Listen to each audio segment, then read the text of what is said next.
भारत के नैनीताल में Vasu Bhanot parallel universe का अजीब मामला।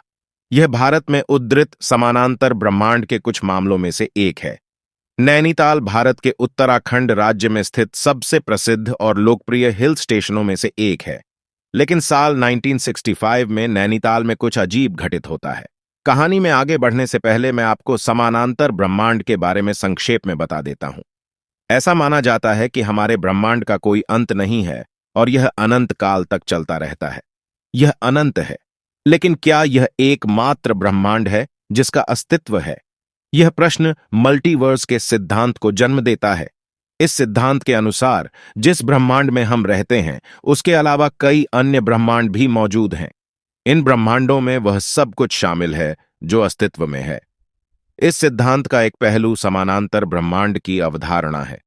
इस अवधारणा के अनुसार बिल्कुल हमारे जैसे समानांतर ब्रह्मांड मौजूद हैं। इसका तात्पर्य हमारी पृथ्वी की तरह ही सौरमंडल और एक ग्रह के अस्तित्व से भी है। इसके बारे में सोचो, यदि यह सच है तो इन समानांतर ब्रह्मांडों में बिल्कुल हमारी जैसी वस्तुएं, पौधे, जानवर और यहां तक कि आप और मैं मनुष्य भी मौजूद हैं। लेकिन उनकी स्थिति या स्थिति हमसे थोड़ी अलग है। वासु भनोट के साथ बिल्कुल ऐसा ही होता है। 1965 में वासु भनोट उम्र 33 साल नाम का एक व्यक्ति था जो भारत के नैनीताल में रहता है। एक दिन उसने अपने चाचा से मिलने का फैसला किया। उनके चाचा नैनीताल से लगभग 90 किलोमीटर दूर सताराली नामक सुदूर इलाके में रहते हैं। 13 अक्टूबर 1965 को उन्होंने सताराली की यात्रा प्रारंभ की। चूंकि पहाड़ी इलाकों में यात्रा करना बहुत थका देने वाला काम होता है, इसलिए उन्होंने कुछ देर आराम किया। कुछ देर आराम करने के बाद उन्होंने फिर से अपनी यात्रा शुरू की। जब वह अपने गांव सताराली से कुछ ही किलोमीटर दूर था तो उसे रास्ते में घना कोहरा दिखाई दिया। लेकिन चूंकि पहाड़ी इलाकों के पास कोहरा एक आम बात है, इसलिए वह कोहरे में घुस गया। लेकिन जब वह कोहरे से बाहर आता है तो कुछ अजीब होता है। जब कोहरा छंटा तो उसे अपना गांव दिखाई दिया, लेकिन कुछ बदल गया था। उनके गांव की सड़क के किनारे एक झील हुआ करती थी जिसे उन्होंने बचपन से देखा था। लेकिन उस दिन सड़क के किनारे कोई झील मौजूद नहीं थी। वह इस बात से हैरान था कि यह कैसे संभव है। पिछले साल जब उन्होंने गांव का दौरा किया तो वहां एक झील थी और अचानक एक साल में झील गायब हो गई। उस झील का कोई निशान नहीं था। लेकिन चूंकि उसे अपने चाचा से मिलने की जल्दी थी, इसलिए उसने किसी से उस झील के बारे में नहीं पूछा।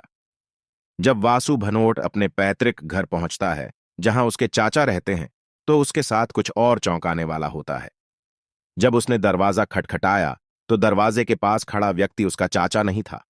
वह कोई और था जिसे वासु भनोट ने अपने पूरे जीवन में नहीं देखा था।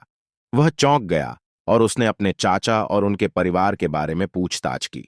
उस आदमी ने उसे बताया कि वह और उसका परिवार इसके निर्माण के बाद से उस घर में रह रहे हैं। वासु कुछ भी समझ नहीं पा रहा है। वह खुद से सवाल करने लगा कि यह कैसे संभव है। वासु हर साल अपने चाचा के घर जाता रहा है। जब उसने अन्य ग्रामीणों से इसके बारे में पूछा तो उन्होंने अजनबी द्वारा दिए गए कथन का समर्थन किया कि घर में रहने वाला व्यक्ति सच कह रहा है। उसके आसपास जो कुछ भी घटित हो रहा है वह उसे पचा नहीं पा रहा है। इसके बाद उन्होंने अपने चाचा और उनके परिवार के बारे में पूछताछ की। गांव के बूढ़े आदमी ने उसे बताया कि उसके चाचा और उनके परिवार की 20 साल पहले एक दुर्घटना में मृत्यु हो गई है। वासु को विश्वास नहीं हो रहा था कि उसने अभी क्या सुना है। यह कैसे संभव है, क्योंकि पिछले साल वह अपने चाचा से मिला था और अब हर कोई कहता है कि वे 20 साल पहले मर गए थे। उस असमंजस की स्थिति में वह नैनीताल लौट आए और अपने पिता और पुलिस से मदद लेने का फैसला किया। उसने उन्हें वह सब कुछ बताया जो उसके साथ हुआ था। वासु भनोट के साथ हुई इस अजीब घटना के पीछे का सच जानने के लिए हर कोई हैरान और उत्सुक था। अगले दिन वासु ने फिर से सताराली की ओर अपनी यात्रा शुरू की। लेकिन इस बार उनकी यात्रा में उनके पिता और पुलिस उनके साथ थे। इस बार सब कुछ सामान्य लग रहा है। मौसम साफ था, घना कोहरा नहीं था।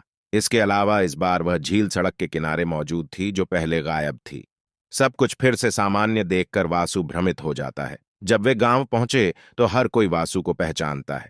वासु उत्सुकता से अपने चाचा के दरवाजे पर दस्तक देता है और उसे कुछ आश्चर्यजनक दिखाई देता है। पिछले दिन के विपरीत इस बार दरवाजे के पास खड़ा आदमी उसका चाचा था। वह और उसका परिवार जीवित थे।